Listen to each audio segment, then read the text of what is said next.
Also, just into the newsroom tonight, people taken into custody after demonstrators made their presence known outside the Whipple Federal Building near the airport. This video into the newsroom a short time ago. Fireworks were shot into the sky as protesters continued to confront ICE operations there. This as 3 Democratic members of Minnesota's congressional delegation are tonight asking for an emergency hearing in federal court after they were denied access to the Whipple Building on Saturday. That building is an ICE field office, a detention center, and an immigration court. Ilhan Omar, Angie Craig, and Kelly Morrison are trying to overturn an order from Homeland Security Secretary Kristi Noem to block unannounced congressional visits to ICE facilities. Renee Cooper got a first-hand account from someone who says he has been inside, and she joins us live from the federal Whipple Building. Renee. In that video you just saw from our photographer Tim here, just in between the time that we were on air back at 9 o'clock and now, things have calmed down a little bit here.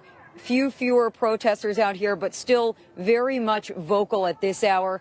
Now, a man named Wes, he was protesting here at the federal building, outside the federal building that is, when he was arrested and detained. We'd have agreed to refer to him by first name only, given the tension surrounding ICE operations and these protests. He says he hasn't been told exactly why he was arrested, also telling us his lawyer has advised him not to discuss it.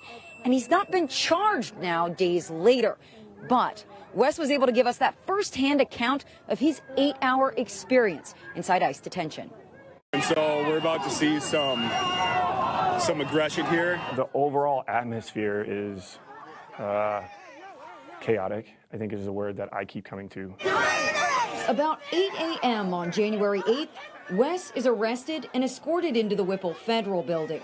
As he's walked to his cell, another nearby catches his eye. In that big, large holding cell were about 40 to 50 migrants, all with the same expressions on their faces. And it is, again, it's really indescribable to see that many people in there with, I'm gonna start crying, with the somber, defeated expressions. Are not talking to each other, and they're all standing. Was there room for them to sit? I didn't see any seats in that particular cell. At first, Wes is alone in his cell until a few others he recognizes as protesters trickle in. They notice the cells are marked with sticky notes. The one nearby reads new. His cell reads USC, or U.S. citizen. You seem to be implying a difference of treatment. Yes, oh, absolutely. Their cells, the concentration of individuals in their cells was greater than the concentration of individual in the cell that I was in. Wes says he's never fingerprinted, and the only possible mugshot is taken on a cell phone. He says at times, agents seem unsure of their roles and who was in which cell.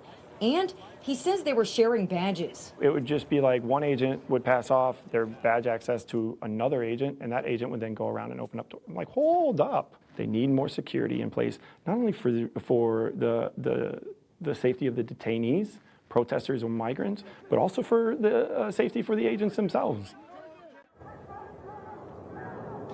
Now, of course, we've asked the U.S. Department of Homeland Security and immigration officials for their account of Wes's time in the detention facility here and for them to respond to some of these concerns of the conditions inside the facility, and they have not responded at this hour.